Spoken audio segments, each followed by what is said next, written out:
Let's bring in Florida Governor Ron DeSantis, who's kicking off a special Salute to Police tour as he goes out and shows his support for law enforcement. But first things first, Governor, great to see you. Welcome to New York. I know you're going to Philadelphia after, or to Pennsylvania afterwards. First things first, on the president's unannounced visit, is this a good move?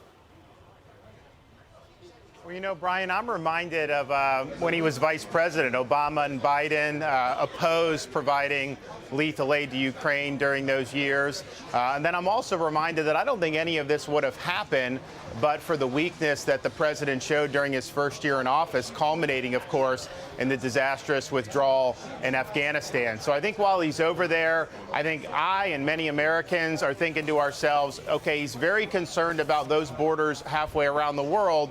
He's not done anything to secure our own border here at home. We've had millions and millions of people pour in, tens of thousands of Americans dead because of fentanyl. And then, of course, we just suffered a national humiliation of having China fly a spy balloon clear across the continental United States. So we have a lot of problems accumulating here in our own country that he is neglecting. Well, you know, and Governor, well, great to see you, Governor, as a Floridian. Nice to see you, sir. You're both in New York today. Well, yeah, both in New York today, but we got to get back to Florida.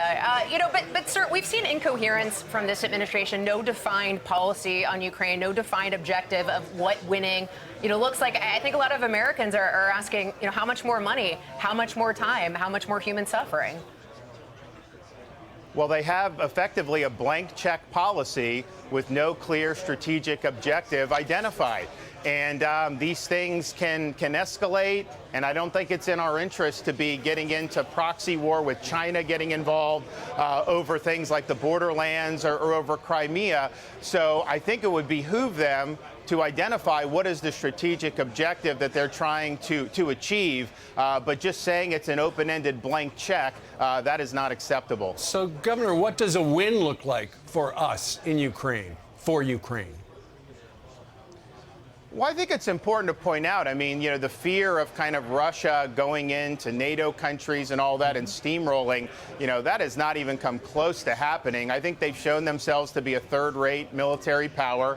I think they've suffered tremendous losses. I got to think that the people in Russia are probably disapproving of what's going on. I don't think they can speak up about it for obvious reasons. So I think Russia has been really, really wounded here, and I don't think that they are the same threat to our country, even though they're hostile. I don't think they're on the same level as a China.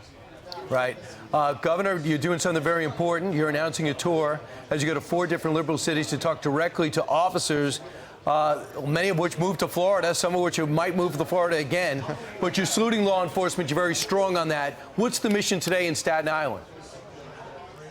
Well, I think the mission is to say, you see Florida's success, #1 in net migration, fastest growing, all these things that people have said. And yes, taxes, COVID, all that help.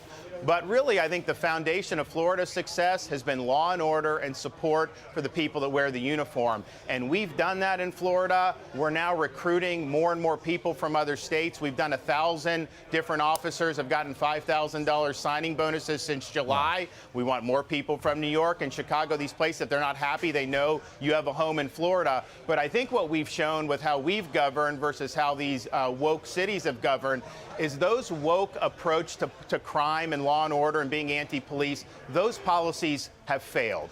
Florida's policies have succeeded, so we need everyone around the country to support the people that wear the uniform, to support policies that keep communities safe, and to abandon this woke nonsense like just releasing these criminals or electing prosecutors that don't follow the law.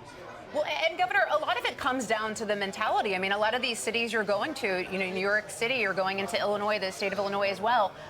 We've arrived at this point where they see criminals as the victims. I mean, how did we get here? To me, it's all putting ideology over public safety. You look at like New York City. No city, it was the safest big city probably in the world under Giuliani and under Bloomberg. And people loved it.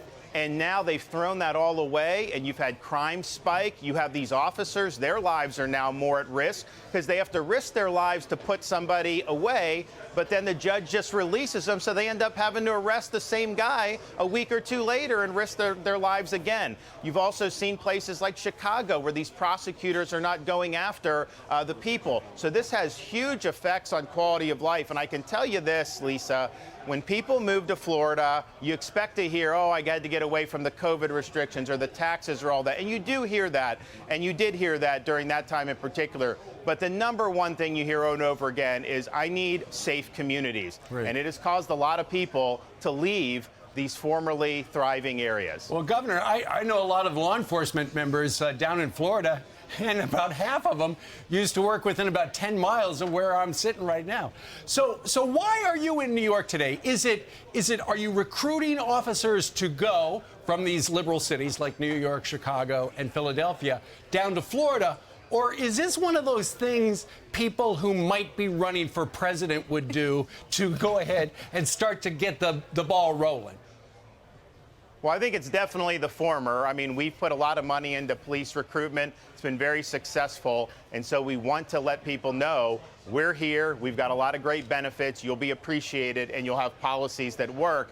But I think also just the broader message, and not even about president or any of that, but just about for our country, it's important to admit that these left-wing policies have failed. They've empowered criminals. Mm-hmm. They've put the public at risk. They've put law enforcement officers at risk. And so I think that this experiment has concluded, and we need to move in the direction where across the board from sea to shining sea, we have a commitment to respect for law enforcement and for law and order. Mm-hmm. Right. And Governor, I know that Tim Scott's on a listening tour, and last week Nikki Haley formally went in. We know the former president, Donald Trump, is in. What is your timeline to decide if that's the next best thing for you and your family for you to run for president? Well, I've got two big things coming up, Brian. One, I have a book coming out on February 28th. You can see it at DeSantisBook.com. It's called The Courage to Be Free. It talks about really Florida's blueprint for American revival. We're proud of that. So we're going to go on a tour on that. We're going to sell some books. We're going to spread the message of Florida. And then on March 8th, I have our legislative session that's kicking off. So I think, as you know, we won a big victory in Florida, which is great, you know, for the governor, but we have super majorities in the legislature. So you're going to see, I think people look at Florida, they're like, man, the governor's gotten a lot done, and we have, and we're proud of it. You ain't seen nothing yet. This is going to be the most productive legislative session we have had across the board, and I think people are going to be really excited. So those are what we're going to be doing over these next few months. As we get beyond that, then we can decide from there. Well, and Governor, you've come under a lot of incoming fire recently. Nikki Haley taking aim at you, Larry Hogan as well, the governor of Illinois, from your visit coming up here to Chicago. You know, what's your reaction to some of those attacks? Well, Lisa, you know, if you're an office holder and you're just sitting there twiddling your thumbs and not getting anything done, no one ever says anything. You can kind of just fly under the radar. But when you're out there leading, when you're out there setting the agenda, not just for Florida, but really for the nation, which we've done over the last few years, people see that, and the people that don't necessarily like that are going to respond accordingly. But I can just tell you, if people are not firing at me, then I must not be doing my job. And so I view it really as positive feedback. Well, listen, you could get some positive feedback if you just stood up, turned around, and said, hey, folks, I'm going to run for president. Just saying. You would wind up with a standing ovation right now. We'll give you 20 seconds. Wouldn't you guys like to have that announcement on Fox? It would be nice. Of course we would. Come on, Governor, I'm a Floridian. Help me out. All right. That's called a standoff. Yeah. Governor, we do have a speech on Fox Nation coming out, who is Ron DeSantis, and we talked to some your baseball coach to find out what you're really like on the field, wearing a mitt and picking up a bat. So that'll be an interesting special we have coming out. Thanks, Governor. And we look forward to welcoming you in Dunedin very soon. Looking forward to it. I'll be on the ground with you again. It's going to be great. Thanks so much. I'm Steve Ducey. I'm Brian Kilmeade. And I'm Ainsley Earhart. And click here to subscribe to the Fox News YouTube page to catch our hottest interviews and most compelling analysis.